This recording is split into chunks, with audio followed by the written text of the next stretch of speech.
¿Qué tal? ¿Cómo están? Bienvenidos a este día número 11 en el que continuaremos viendo los obstáculos en esta devoción. Como ya habíamos visto el día de ayer, pues comenzamos con lo que serían la tibieza y el amor propio, y el día de hoy vamos a continuar con la soberbia y las pasiones desordenadas, ¿no? Vamos de lleno para que el video no dure tanto como el del día de ayer, ¿no? Entonces, sobre el tema de la soberbia oculta, ¿no? Em, el autor nos indica, nos propone de que el demonio usa nuestras victorias para vencer, ¿no? En general, el tema de la vanidad, es una lucha importante que hay que plantearse en el camino de santidad y particularmente dentro de esta devoción. Es importante también reconocer de que casi todo puede utilizarse en nuestra contra para poder generar soberbia, ¿no?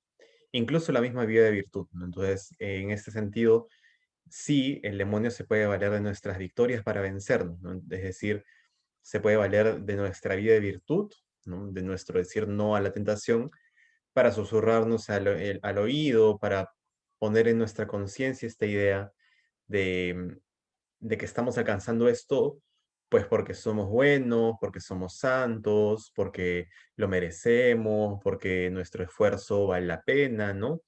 Y opacando a Dios y alejándonos de la humildad, ¿no? También podemos encontrar esta soberbia, que aquí también resaltar este sentido de que es oculta, ¿no? O sea, hay formas, digamos, descaradas de soberbia, ¿no? O de vanidad, ¿no? Entonces, por ejemplo, la excesiva búsqueda de riqueza, la excesiva búsqueda de honor, la excesiva búsqueda de poder, la excesiva búsqueda de placer, bueno, eso no solo soberbia, ¿no? Pero es más cosas. Pero en realidad hay una soberbia explícita, pero también está esta oculta, ¿no? Que de alguna forma nosotros no caemos en cuenta, ¿no? Y ahí es donde está este peligro mayor, ¿no? Entonces, en el anhelo desordenado del éxito también puede darse esta soberbia, ¿no? Y aquí hay que, o sea, en este sentido de que es oculta, habría que mencionar que no solo se da en el anhelo desordenado del éxito secular, digamos, no sé, de que nos vaya bien un examen, de que nos vaya bien el trabajo, de que nos vaya bien, de que la vaya bien nuestra familia, ¿no? O sea, éxito en el mundo secular.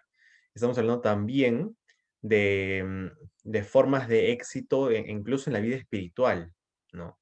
Es esto como una especie de perfeccionismo espiritual que no solo se basa en una vida de virtud, ¿no? Sino más bien en una especie de fijación en donde no prima tanto el amor como la perfección. Entonces, por ejemplo, no sé, yo tengo un horario, digamos, ¿no? Tengo un horario en el cual hago diferentes actividades durante el día y entre ellas voy a misa, hago mi oración personal, hago mi rosario, ¿no? Entonces, en beneficio de vivir esto de forma perfecta, si es que algún día pasa algo, como, no sé, alguien necesita mi ayuda porque de repente un familiar se puso mal, falleció, o alguna realidad X que necesita de forma urgente mi ayuda, ¿no? Yo por mi deseo desordenado de éxito en la vida espiritual, podría estar tentado a decir que no o limitar mi ayuda para poder cumplir con mis metas, más que hacer la voluntad de Dios, ¿no? Entonces esto también es una forma desordenada de la búsqueda del éxito. Tenemos también el caso del deseo inmoderado de honor y vanagloria, ¿no? Hay un sentido razonable y sano en el reconocimiento mutuo de aquellos logros que alcanzamos, ¿no? Entonces, si alguien cerca mío alcanza un logro, es pues muy propio de la caridad felicitarlo, ¿no? Y en ese sentido es razonable también que seamos felicitados por algún logro, ¿no? Sin embargo, vivir constantemente bajo el deseo de ser aprobados, honrados, glorificados, alzados por el resto de personas que nos rodean, por lo que hacemos, incluso estar como que atentos a que si es que lo hacen o no, eso sí es un deseo inmoderado de honor y vanagloria, ¿no? O sea, además, más aún si hacemos las cosas solo por eso y no por amor a Dios.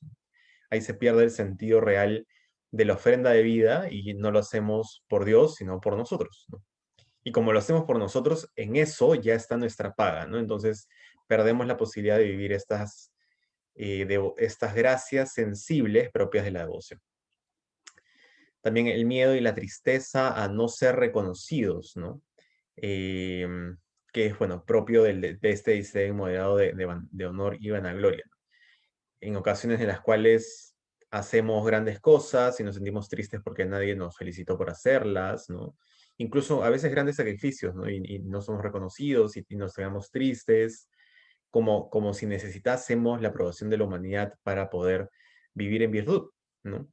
O miedo, ¿no? También a hacer ciertas cosas por la desaprobación eh, de alguien o por la posible falta de aprobación, ¿no? Como que voy a asumir el costo de vivir, no sé, ¿no? Un apostolado particular, pero como nadie me va a aplaudir, entonces mejor no lo hago, ¿no? Entonces eso también es un sinsentido muy propio de esta soberbia. La tristeza ante la deshonra y el fracaso, ¿no? Aquí estamos hablando de situaciones que se dan, que de alguna forma nos hacen, nos humillan, o el mismo fracaso, ¿no? En cualquier sentido o forma, ¿no? Puede ser, no sé, perder el trabajo, perder alguna realidad de nuestra vida afectiva, perder algún plan que teníamos, no sé, para hacer un emprendimiento o cualquier realidad, ¿no? Incluso esos son seculares, ¿no? Pero pueden ser incluso dentro de la vida espiritual, ¿no? Como vivir en gracia, por ejemplo, ¿no? Entonces caemos en esta soberbia como en la cual creemos que nosotros mismos podemos, etcétera, y terminamos pues por fallar, por poner nuestra confianza en nosotros mismos y no en la ayuda de Dios más nuestra voluntad. Y generamos esta tristeza que no viene del dolor de faltar frente a Dios, sino de la deshonra y del fracaso. Más allá de que incluso a veces el fracaso sea reconocido por los demás o solo por mí.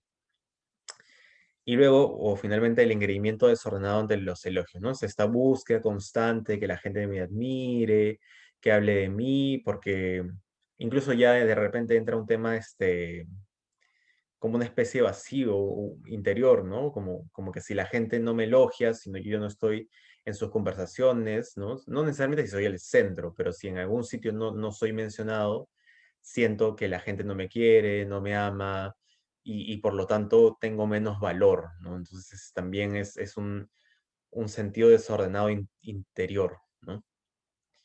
Entonces algunos signos concretos de la vanidad en nosotros, ¿no? Como ya relacionado a lo que veníamos antes, ¿no? Primero, hablar constantemente de nuestros éxitos, ¿no?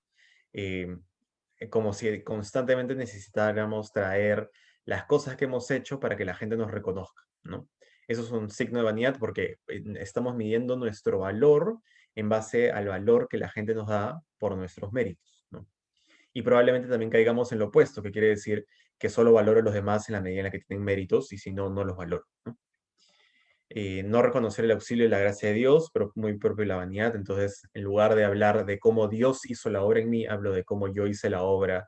Y por ahí de repente menciono como que, la gracia de Dios me ayudó, pero yo y me esforcé, y etcétera, ¿no? Creernos y mostrarnos buenos y no serlo, ¿no? Esto es hasta hipocresía en realidad, ¿no? ¿En qué sentido, no? En este sentido de, por ejemplo, hablar sobre la santidad y la ofrenda de vida y la importancia y el rosario diario y la oración y todo lo que digo denota como que soy bueno o como que vivo una vida de santidad, pero en la práctica no lo vivo. Entonces, soy pura exterioridad y mi interioridad no cala, porque en el fondo no quiero vivirla, sino aparentar. Decir, ¿no? Nuestra falta de virtud trae la virtud del otro, ¿no? Eso es un engaño, en verdad es casi así como que el colmo, ¿no? Normalmente la gente dice esto en broma, o quiero creer que eso es, pero existe la posibilidad de que nosotros digamos en un momento como que nuestra falta de virtud, como que por ejemplo, no sé, yo soy impaciente, ¿no? Entonces, bueno, al menos mi impaciencia ayuda a los demás, pues, ¿no? Porque les da la oportunidad de ser pacientes conmigo, ¿no? Entonces, como que me justifico en eso para no cambiar, ¿no? No tiene sentido. Juzgamos a todos y nos excusamos a nosotros mismos, ¿no? Entonces, a todos los mido con la regla más absoluta de la ley moral, y en cambio nosotros, pues, somos los pobrecitos de que no alcanzamos a lograr algo por culpa de los demás, por culpa del tiempo, eh, siempre por cosas exteriores, externalidades, y nunca porque yo no poseo los medios, nunca digo yo tengo la culpa, ¿no? Porque nosotros tenemos culpa de nuestros pecados, ¿no? Si no, no serían nuestros. Entonces, nos falta reconocer a veces esto y no lo reconocemos porque esto como que hiere nuestro orgullo, ¿no?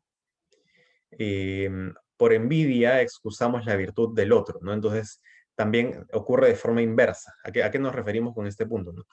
A que como envidiamos a alguien, por ejemplo, no sé, alguien que vive una vida interior notable, ¿no? O sea, vive una clara vida de oración. Entonces decimos, ah, sí, bueno, lo que pasa es que eh, ella, bueno, desde chiquita vivía en una casa cristiana, católica, y desde chiquita iba a misa. O sea, si yo hubiese tenido lo mismo, yo también sería igual, ¿no? Entonces también caemos en esta envidia que además, o sea, excusa al otro y le quita, lo despoja de su virtud, ¿no?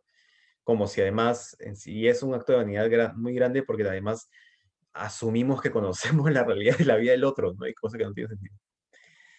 Nos duele cualquier miseria o desprecio, entonces también cuando alguien, o sea, nuestras miserias en cuanto a nosotros mismos, ¿no? O sea, por ejemplo, ¿no? Nuestra debilidad nos duele, pero no solo en no en el sentido de cara a Dios, ¿no? Que es bueno, por ejemplo, ¿no? O sea, por ejemplo, si yo, no, una vez más, ¿no? Si yo soy impaciente y me duele serlo, ¿no? Frente a Dios, eso es bueno, porque me va a motivar a alcanzar la virtud. Pero es diferente si me duele porque la gente se da cuenta y les caigo peor, o porque me da cólera porque no soy perfecto y debería serlo, ¿no? O sea, como que Dios toma un segundo plano, ¿no? Y ya no se trata de Dios. Digo que se trata de Dios, pero en el fondo se trata de que yo quiero ser perfecto, ¿no? Y de ahí el desprecio en cuanto a diferentes circunstancias en las cuales no somos apreciados o somos explícitamente despreciados, ¿no? Incluso cuando somos sujetos de estas mismas realidades. Entonces, de repente, no sé, ¿no? Terminé mi carrera y comparto, ¿no? Sí, o sea, ni siquiera de repente en un sentido vanidoso, sino como que, quiero compartir algo que me pasó y con mis amigos, ¿no? Entonces viene alguien y dice, ala, pero ya era hora, ¿no? Porque han pasado 6 años o cualquier cosa. Y me desprecia, ¿no? Entonces, también, o sea, me parto por dentro, porque cómo me van a decir esto. De hecho, que es feo, o sea, que te digan algo así, pero, o sea, también sentimos un gran dolor porque al final buscamos ser, o sea, vivimos del aprecio de los demás más que tener nuestro centro en el amor de Dios. Y eso también es, pues, un signo de vanidad. Caemos en excesos de justicia esperando demasiado. Entonces, por ejemplo, ¿no? También, si es que yo tiendo a ser una persona educada, respetuosa, caritativa, espero de los demás lo mismo siempre de forma absoluta, ¿no? Eso también es una forma de vanidad. Porque la justicia es un valor, ¿no? Entonces, bueno, es bueno que todos nos tratemos con respeto.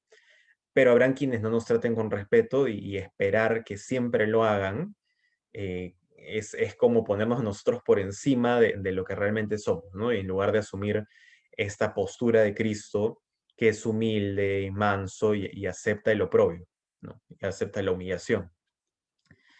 También aquellos casos en los cuales yo soy, por ejemplo, particularmente generoso con alguien y juzgo a esta persona porque no es igual de generosa, ¿no?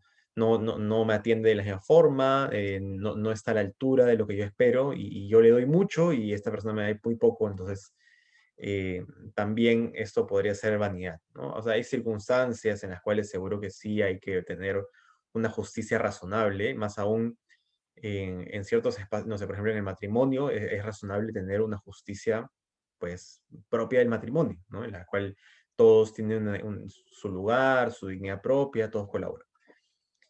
Pero también podría caer, dependiendo de lo que espero de esta situación, podría caer en una injusticia y en vanidad, ¿no? Y así en otras circunstancias también.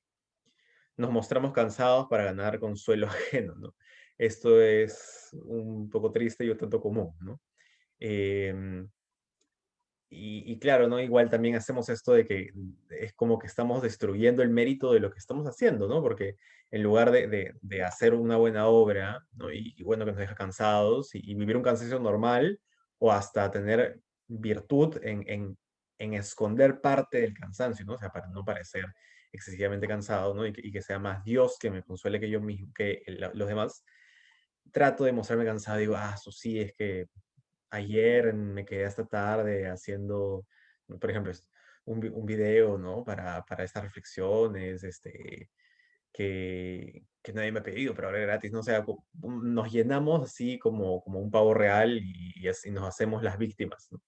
Para que la gente diga como que, wow, qué bueno, ¿no? Ah, su pobrecito.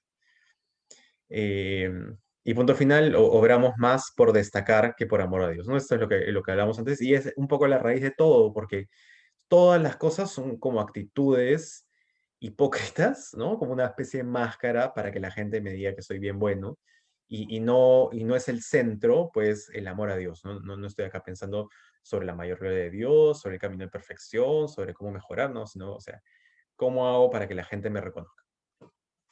Entonces, recomendaciones ante esta soberbia. Primero, disculpar al otro antes de disculparnos a nosotros mismos, ¿no?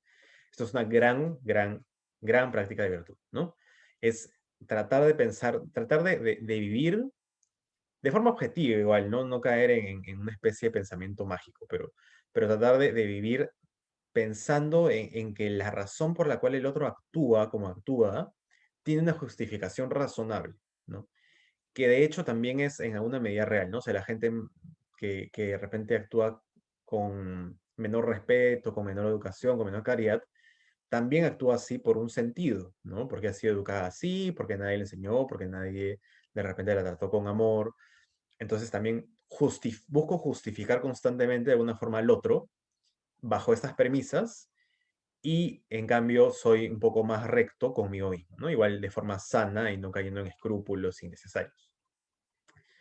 Escucho con atención lo que el otro me enseña, ¿no? Entonces, en lugar de dedicarme a hablar de mí y de que yo soy el centro de las cosas, me trato de escuchar, trato de preguntar, trato de entender, de ver también qué es lo que puedo sacar de lo que el otro me dice y en lugar de escuchar y decir como que haz otra vez, ¿no? Este rollo, ¿no? Algo así. Entonces, tratar de escuchar y ver qué es lo bueno que yo puedo sacar también para mi vida. Preferir el silencio a hablar sin tanto aporte alguno. Aquí a esto se refiere sobre todo a que lo que decimos debería tener un santo aporte, ¿no? Por ejemplo, ¿no? O sea, si estoy en una situación y hago una especie de chiste en el cual utilizo la dignidad de alguien para hacer reír al grupo, entonces lo como que sacrifico su valor humano para hacerme el chévere, ¿no? Para sobreponerme sobre los demás. Esto es un acto total de soberbia, a pesar de que sea relativamente común en la sociedad de hoy en día. Entonces, ¿qué es lo que se debe hacer? Más bien es hablar y que lo que hablemos tenga un aporte en un sentido santo, ¿no? Que tenga un aporte a la virtud. O sea, no estoy hablando necesariamente de que cuando estemos en un círculo social hablemos de las virtudes, que también es muy valioso y espero que todos tengan oportunidad de hacerlo y tengan amigos con los cuales puedan hablar de estas cosas. Pero estoy hablando de que la conversación debería llevarse en un sentido, pues, cristiano, ¿no? Entonces, sea lo que sea que hablen, si hablan de series, ¿no? Igual debería ser, o sea, el centro de lo que hablamos debería ser un compartir en el cual todos participan, en el cual yo no soy el centro, ¿no? Entonces, en ese sentido, sí, pues hay que preferir el silencio antes de simplemente ponerme ahí para destacar, ¿no? Reconocer que sin Dios no somos nada, bueno, esa es la esencia de la humildad, porque de verdad que no somos nada sin Dios, ¿no? O sea, el día que Dios deja de sostenernos con su gracia, es, podemos estar completamente seguros de que pecaremos mortalmente y haremos cosas peores, etcétera, ¿no? Entonces, tener esta conciencia y reconocerlo también verbalmente y públicamente, ¿no? Porque esto es, pues, una práctica de humildad, ¿no? O sea, decir no, sí, o sea, si alguien me elogia, decir, no, mira, en verdad yo no hubiese alcanzado eso si es que Dios no me hubiese dado una luz, si es que Dios no me hubiese ayudado, porque en verdad, mira cuánto fallé estas veces, ¿no? O sea, incluso humillarme yo mismo es una gran práctica. Profundizar en la vivencia de la humildad, ¿no? Entender qué es la humildad, cuándo la puedo vivir, cómo la puedo vivir, en qué ocasiones vale la pena también mantener este silencio y dejarme humillar, incluso aunque no lo merezca, ¿no? Para asemejarme a este Cristo que también lo hace cuando no lo merece, en la pasión. No siempre es lo más propio, pero muchas veces sí, ¿no? Es valioso, ¿no? Hay veces en las que también hay que hablar, porque no se trata de dejarnos maltratar, ¿no? O sea, también es una falta de caridad no corregir al otro cuando se dedica a maltratar a todos, incluso a mí mismo. Reconocer que merecemos toda cruz, ¿no? Este es un punto bien importante en realidad porque muchas veces nosotros pensamos que como Cristo ya nos salvó, nosotros merecemos el cielo o merecemos el purgatorio. Pero de hecho, nosotros merecíamos y seguimos mereciendo el infierno. Entonces, en el infierno antes, ¿no? Antes de la redención por parte de Cristo, estaba el infierno y dentro del infierno está este lugar que se llama o que conocemos como el seno de Abraham, ¿no? Donde estaban los justos que habían muerto antes de la redención y de la descensión de Cristo a los infiernos, que luego lleva las almas al cielo. Entonces nosotros merecíamos eso, ¿no? O sea, si hubiésemos sido personas de virtud, hubiésemos llegado al seno de Abraham, que forma parte del infierno, pero en el cual de repente no se, o sea, no se vive la realidad del cielo, pero claro, tampoco se vive la plenitud de lo que se vive el infierno, ¿no? O sea, hay una ausencia de Dios en cuanto a que no se está en el cielo, pero no hay una gran presencia de la maldad y del dolor, de la culpa, porque los justos pues no tienen culpa porque obraron justamente, ¿no? Entonces nosotros merecemos verdaderamente esto, ¿no? Y se nos ha sido regalado el perdón, ¿no? No merecemos el perdón tampoco. Entonces, ser conscientes de esto. Entonces, cada vez que recibamos maltrato, humillación, cruces, pruebas, reconocer y ser conscientes de que nosotros verdaderamente merecemos todas las cruces, ¿no? Suena feo, suena como humillante, suena como Ricardo, pero ¿cómo va a ser esto? Sí, yo no quiero. Pero así es, ¿no? O sea, esto es la realidad, ¿no? La realidad es que nosotros merecíamos el infierno y se nos ha dado el cielo por gracia de Dios y nosotros no merecemos el cielo, pero se nos ha sido dado, ¿no? Entonces hay que reconocer que cada vez que pasamos por el dolor o la prueba, esto es pues lo que realmente hubiésemos merecido, a pesar de que normalmente en la vida hemos alcanzado cosas buenas por misericordia de Dios. Ofrecer la fatiga en sano silencio, ¿no? Que va en línea con opuesta a lo que mencionábamos antes. Em, Todo trabajo, apostolado, esfuerzo genera cansancio, ¿no? Entonces tratar de mantener este silencio para que sea mi ofrenda exclusiva a Dios y no ir por ahí pues diciendo sí, que me cansé haciendo esto y yo hice A y B y C y A, esto, este apostolado no sobreviviría sin mí, o sea, ya, no, porque ahí yo estoy como que cobrando los méritos frente a los hombres y pierdo la posibilidad de cobrar el mérito frente a Dios, ¿no? Igual, sí, no caer en ninguna realidad desordenada y saber pues de que si estoy cansado, no, descansar y también si estoy cansado y me parece conveniente conversarlo con alguien para que también me consuele y me dé aliento, está bien también, ¿no? Pero que el sentido sea, oye, estoy cansado y como te quiero, eres mi amigo, mi amiga, entonces quiero compartir este cansancio contigo para que me ayudes, porque me reconozco débil, ¿no? Entonces también es un acto de humildad. Y no más bien ir y decir, ah, sí, por esto yo, y hacerme una víctima, ¿no? Practicar la indiferencia cristiana para gloria de Dios, esto, bueno, lo hemos mencionado a lo largo de casi todas las reflexiones, pero claro, no sé, es esta indiferencia porque la soberbia finalmente es una tentación sentimental, ¿no? Es el deseo de ponerme encima de los demás, de, de, de, de ensalzarme, de engrandecerme, entonces, indiferencia frente a la soberbia, ¿no? En lugar de elegir las cosas sentimentalmente, elegirlas en base a aquello que es propio de la doctrina y un discernimiento recto, ¿no? Pasamos ya al cuarto tema, último tema también, las pasiones mal mortificadas, ¿no? Entonces, ¿qué es en esencia las pasiones mal mortificadas? Son las pasiones que retengo en mí, que sobre todo están relacionadas al pecado venial, y que no trabajo, ¿no? Entonces, ¿qué es lo que estoy haciendo en la práctica? Tener compasión de mis pasiones pecaminosas, ¿no? Entonces, yo sé que tengo un problema, pues, no sé, con pensamientos impuros, ¿no? O con miradas impuras, o, o con mi forma de comer, o con mi forma de hablar, o tantas cosas que podrían darse.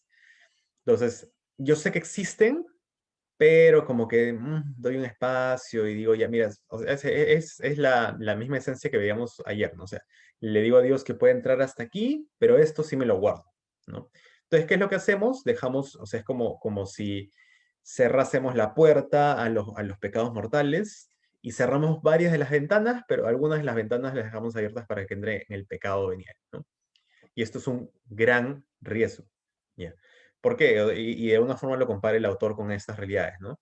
Porque una pequeña grieta es capaz de hundir el más grande de los barcos, ¿no? Porque al final es eso, o sea, yo abro la puerta del pecado venial y no es como que, cometo ese pecado venial de vez en cuando, que ya es malo, ojo, sino que además la constancia en el pecado venial por naturaleza me va a llevar después al pecado mortal, ¿no? O sea, no hay ciencia ahí, no hay mucha necesidad de inteligencia para reconocer que esto es evidente. Igual, ¿no? También bueno, lo compara con que una pequeña chispa es capaz de encender todo un bosque, ¿no? Entonces quemar todos los frutos de nuestra vida espiritual. Un mal movimiento arruina una obra de arte, ¿no? Cuando se pinta una obra, un mal brochazo, cuando se esculpe una obra, un mal golpe, ¿no? Entonces todo lo demás lo hicimos bien, pero dimos ese mal golpe y ya se maló. O no sé, no, si alguno ha tenido la oportunidad o tiene un familiar que tiene un auto, ¿no? El auto de repente se ve casi nuevo, pero justo en la esquina de ahí tiene un golpecito, ¿no? Y claro, ¿no? Como yo soy consciente que el golpecito existe, entonces lo veo y como que destruye la armonía de esta especie de obra, ¿no? Entonces, señales de pasiones mal mortificadas en nosotros para poder reconocerlas, ¿no? Primero que abrazamos, o sea, la esencia se basa en la que ya dijimos, ¿no? Abrazamos mantener algunos vicios, entonces elegimos, ¿no? Qué cosas le damos a Dios y qué cosas no, ¿no? Nos excusamos el esconder algunos vicios de la virtud, ¿no? Es como si, como si hubiese virtud en excusarnos, ¿no? Algo así como si estuviéramos salvando mi pecadito de la justicia de Dios, ¿no? Entonces lo escondo como si fuera una especie de persona secuestrada en peligro, ¿no? Cuando es un pecado, no es un pecado, es una pasión más desordenada y debe ser exterminada de mi ser, ¿sí? ¿No? eh, Nos reservamos nuestras pasiones dominantes, ¿no? Entonces, sobre todo las pasiones dominantes, ¿no? Entonces, aquellas realidades en las cuales, que son más propias de mi personalidad, ¿no? Acá también hay que pues, pasar por un trabajo de autoconocimiento. Entonces, por ejemplo, yo soy una persona que tiende a ser bien intensa, ¿no? Y eso es bueno para algunas cosas, ¿no? Como que me da energía para emprender, no sé, apostolados, etcétera, que me gustan, pero también puede hacer pues de que reaccione con impaciencia, que reaccione con ira, ¿no? Entonces es como una especie de espada de doble filo. En diferentes realidades también pasa, ¿no? Entonces, por ejemplo, alguien que más bien tiende a ser tranquilo, entonces probablemente casi nunca caiga en ira y impaciencia, pero de repente cae más en pereza, ¿no? Entonces hay que ver por dónde es que se inclina la balanza de nuestra vida y reconocer cuáles son esas pasiones dominantes y trabajar sobre ellas, ¿no? Vivo una vida de virtud en lo visible y vicio en lo invisible, ¿no? Entonces, todos, ¿no? La mayoría de personas me ven y dicen, sí, esta persona vive la virtud, ¿no? Mira qué bien, cómo va, reza, ¿no? Sí, todo bien. Pero en mi interior, ¿no? Vivo una serie de pasiones desordenadas, ¿no? Como lo que íbamos diciendo, ¿no? Pensamientos impuros, eh, o de repente, o diferentes realidades, no sé, la envidia, ¿no? Envidio, pero en silencio, entonces nadie lo sabe. em, y así, bueno, realidades que podríamos comparar con cada uno de los 10 mandamientos o con cada uno de los pecados capitales, ¿no? Y que se viven en silencio, ¿no? Entonces nadie lo sabe y como nadie me juzga, entonces yo digo, normal, ¿no? Porque en verdad no estoy buscando ser santo, sino más bien caerle bien a la gente y no a Dios. No rompemos con nuestros apegos. Esto también es una característica propia de la pasión mal mortificada, ¿no? Entonces hay que tener mucho cuidado con generar apegos, ¿no? O sea, nosotros en general nunca deberíamos generar apegos, ¿no? Entonces, por ejemplo, un, este, un esposo o un novio que vive en favor de la persona que ama, ¿no? Esto se discierne también para mayor gloria de Dios, ¿no? No vivo un apego para satisfacerme, ¿no? Sino más bien porque en esto sirvo a Dios perfectamente.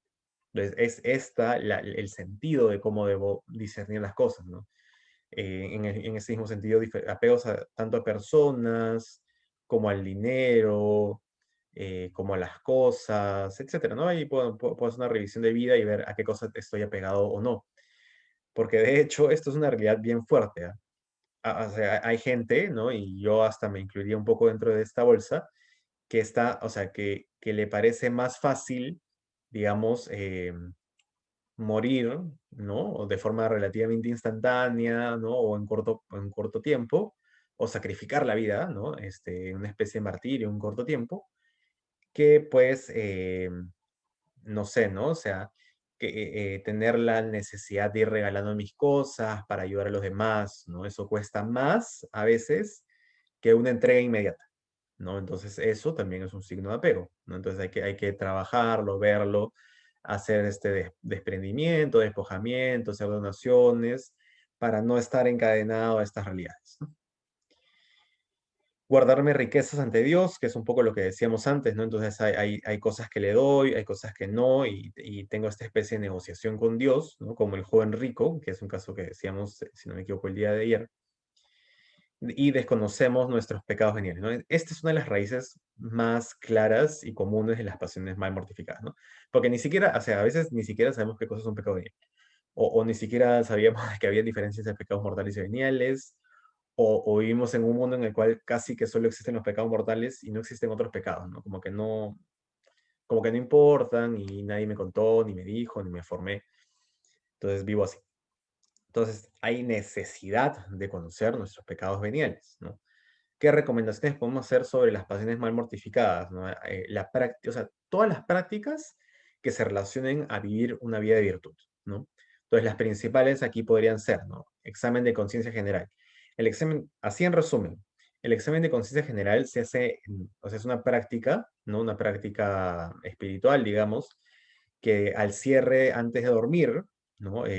Discierno sobre lo que he vivido durante el día y cómo es que he dado honra a Dios, en qué le he fallado, agradezco, en primer lugar, pues por el día vivido, y me detengo a pensar realmente en qué momentos he ofendido a Dios o al resto de personas que me lleva, pues, ofender a Dios también. A veces el examen de conciencia general se practica 2 veces al día, ¿no? Eso sobre todo, bueno, de repente en lugares religiosos, pero de hecho es una gran práctica para los laicos también, claramente, ¿no? Porque en la medida en la que soy más consciente de aquellas cosas en las que fallo, obviamente voy a querer más, pues, cambiarlas, ¿no? Entonces es un examen, como dice ahí, general.